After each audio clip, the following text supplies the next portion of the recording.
Los reflejos miotáticos inversos dependen de las señales procedentes de los órganos tendinosos de Golgi. La contracción de un músculo provoca reflejamente su distensión o relajación. Entre paréntesis, figura 3.7. Este efecto está mediado por las fibras 1B de los órganos tendinosos de Golgi que al entrar en la médula se ramifican y acaban sobre interneuronas. Se dan proyecciones disinápticas a través de una interneurona inhibidora a las motoneuronas alfa del propio músculo y de los sinérgicos, que resultan también inhibidos.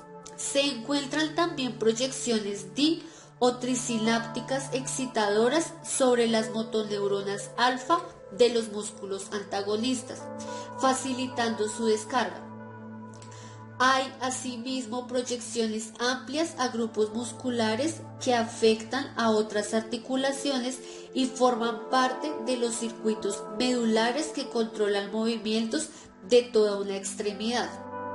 La función básica de este reflejo es la de protección de lesiones ante el desarrollo de tensiones elevadas, pero esto solo ocurre en circunstancias excepcionales.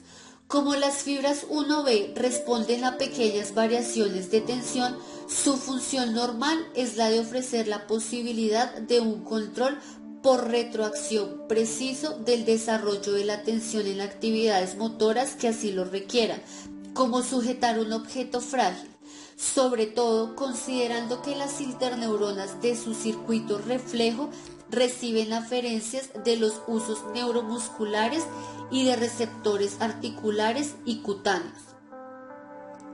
Los reflejos miotático y miotático inverso son ejemplos de circuitos de retroalimentación negativa. Se compara la respuesta del sistema con la respuesta deseada. Cualquier diferencia implica el regreso a su entrada para efectuar una acción correctora. En el reflejo miotático, la variable controlada es la longitud del músculo.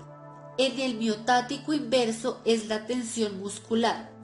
La regulación simultánea de la longitud y la tensión del músculo permite controlar la rigidez muscular. En las articulaciones cuya posición está controlada por grupos de músculos agonistas y antagonistas, puede llegar a conseguirse un determinado ángulo articular o punto de equilibrio por diversos procesos. Debido a la inervación recíproca de los músculos flexores y extensores, hay circuitos nerviosos que producen la activación de un músculo y la relajación de su antagonista. La combinación de estos dos procesos determina el punto de equilibrio de la articulación. Otra posibilidad es la contracción simultánea de músculos agonistas y antagonistas que puede proporcionar la estabilidad necesaria en el caso de un cambio imprevisto de carga debido al aumento en la rigidez de la articulación. Los reflejos de flexión-extensión tienden a retirar la extremidad de un estímulo nocivo. La estimulación de distintos receptores musculares y cutáneos, entre paréntesis, mecano, termo y nociceptores, provoca la actividad refleja de los músculos flexores. La estimulación nociceptiva es la más eficaz para evocar este reflejo, por lo que se llama también reflejo de retirada, porque se retira de la extremidad del estímulo nociceptivo aplicado. Entre paréntesis, figura 3.8. Las aferentes de este reflejo al entrar en la médula establecen circuitos polisinápticos con interneuronas excitadoras e inhibitorias a través de las cuales se origina la respuesta. El efecto es mayor sobre los músculos próximos al lugar de la estimulación, pero si el estímulo es suficientemente grande puede afectar a todos los músculos de la extremidad ipsilateral, con flexión de la misma e incluso a los de la contralateral en la que el efecto será inverso, entre paréntesis, extensión de la extremidad.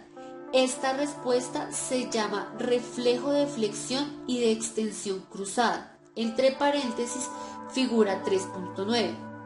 La descarga de las aferentes del reflejo produce estimulación de las motoneuronas alfa de los flexores ipsilaterales y de los extensores contralaterales e inhibición de los extensores ipsilaterales y de los flexores contralaterales. Este es otro ejemplo de inervación recíproca.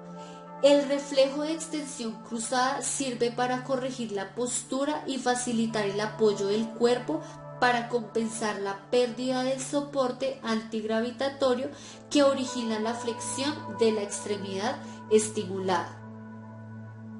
Los reflejos están modulados de forma permanente por centros supraespinales y se integran con las señales motoras de estos centros para adaptarse a la actividad motora que se está realizando e incorporarse a ella.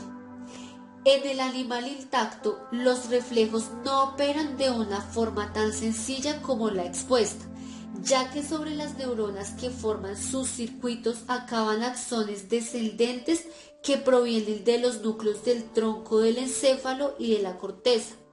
Tanto las fibras aferentes como las interneuronas y las motoneuronas reciben sinapsis de las vías descendentes. De esta forma, los reflejos se integran con las señales motoras de centros superiores que pueden modificarlos o incluso invertirlos para adaptarlos a la actividad que se esté realizando e incorporarlos a ella.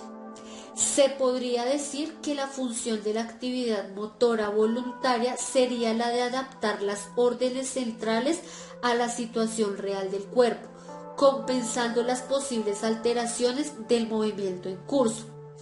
Esta modulación se establece a diferentes niveles, entre paréntesis figura 3.10. Inhibición presináptica sobre las fibras aferentes primarias. Las sinapsis axónicas que se establecen sobre los terminales de las aferentes primarias disminuyen la cantidad de neurotransmisor que éstas liberan sobre las motoneuronas alfa, por lo que puede resultar ineficaz esta señal aferente. Durante la locomoción, por ejemplo, los reflejos parecen modularse por este tipo de mecanismos de inhibición presináptica. Efectos sobre las motoneuronas alfa. Cualquier efecto excitador postsináptico de las vías descendentes sobre las motoneuronas llevará su potencial de membrana más cerca del umbral y facilitará que éstas disparen potenciales de acción. Del mismo modo, pero con efecto contrario, actúan las inhibiciones postsinápticas. Efectos sobre las interneuronas inhibidoras de los circuitos reflejos. Los centros supraespinales pueden inhibirlas o facilitarlas.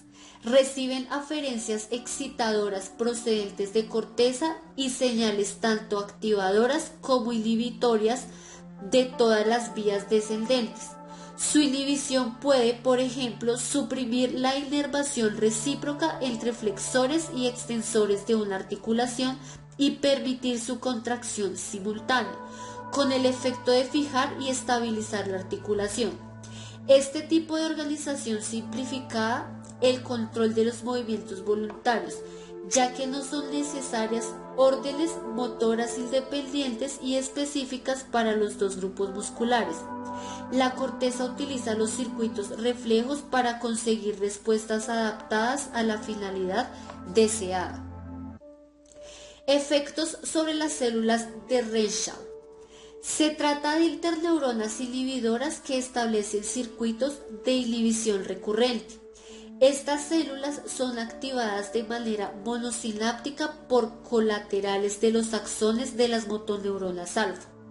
El axón de las células de Renshaw se ramifica y hace sinapsis sobre las mismas motoneuronas alfa que la activaron, entre paréntesis retroalimentación inhibitoria o inhibición recurrente, y sobre otras que inervan el mismo músculo o músculos sinérgicos, entre paréntesis inhibición lateral. La falta de inhibición recurrente determina hiperactividad de las unidades motoras, como se pone de manifiesto en la intoxicación con estricnina, contracciones tetánicas de los músculos y eventualmente muerte por contracciones potentes y sostenidas de los músculos esqueléticos, lo que impide la ventilación. Estas neuronas reciben también aferencias de vías descendentes, por lo que podrían inhibir grupos de motoneuronas cuyas unidades motoras interfirieran en la actividad motora diseñada por la corteza. El shock espinal en humanos produce alteraciones prolongadas de las funciones motoras y sensoriales.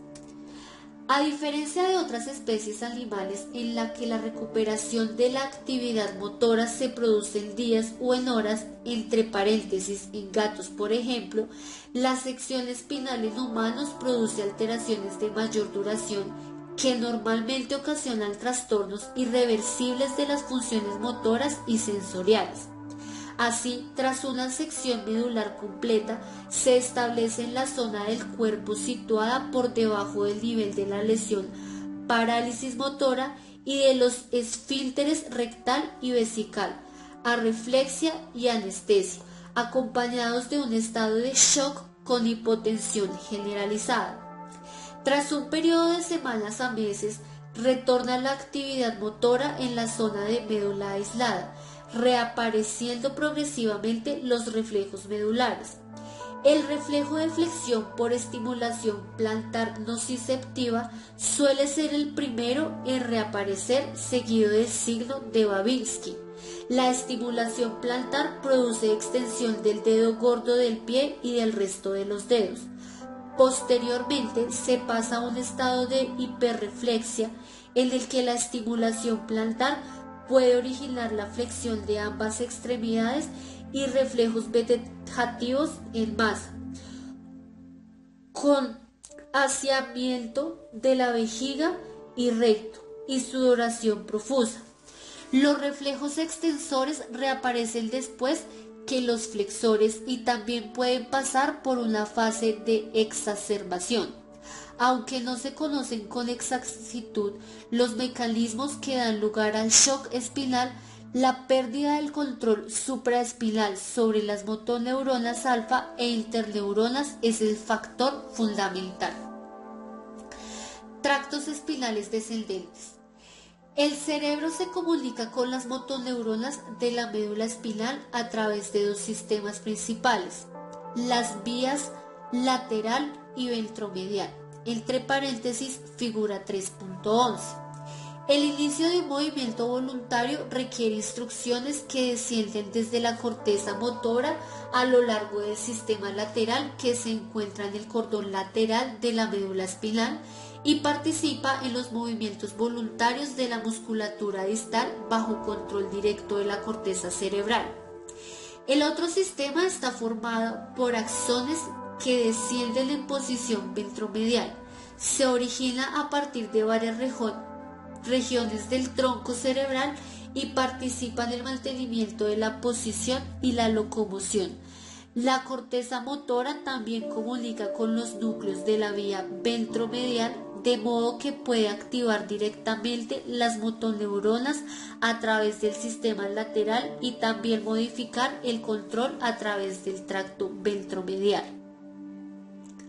Los efectos de ambos sistemas afectan por igual a las motoneuronas alfa y gamma, de forma que se producirá la coactivación alfa-gamma, que es funcional en todos los actos motores. La ejecución de un movimiento voluntario pone en marcha ambos sistemas, cuya coordinación reside en los comandos descendentes desde la corteza cerebral. El sistema ventromedial permitiría estar de pie, pero no lanzar una pelota con las manos, que es función del lateral. El tracto corticoespinal es el componente más importante del sistema lateral. El fascículo corticoespinal se origina en la corteza. Es el más largo y uno de los más anchos del sistema nervioso central. La mayor parte de los axones de este sistema se originan en áreas del lóbulo frontal que se llaman en conjunto corteza motora. Los axones restantes derivan de áreas somatosensoriales del lóbulo parietal. En su trayecto, los axones originan la cápsula interna que separa los ganglios basales y el tálamo, y descienden hasta el bulbo, donde forman las pirámides vulvares que le han dado el nombre clásico de vía piramidal. Casi todas las fibras de esta vía piramidal se decusan en la parte caudal del bulbo. Así, la corteza motora derecha ordena el movimiento del lado izquierdo del cuerpo y la corteza motora izquierda controla directamente los músculos del lado derecho. Los axones descienden en posición lateral y terminan en la región dorsolateral de las astas anteriores y la sustancia gris intermedia sobre interneuronas y motoneuronas que controlan los músculos distales, implicados en los movimientos voluntarios más especializados. Las fibras de este tracto corticoespinal, entre paréntesis figura 3.17b, que proyectan monosinápticamente sobre las motoneuronas de los músculos distales, producen un control individual directo de esos músculos. El tracto rubroespinal es otro componente de este sistema. Los axones proceden del núcleo rojo, se decusan en la protuberancia y se unen con los corticoespinales en la columna lateral de la médula.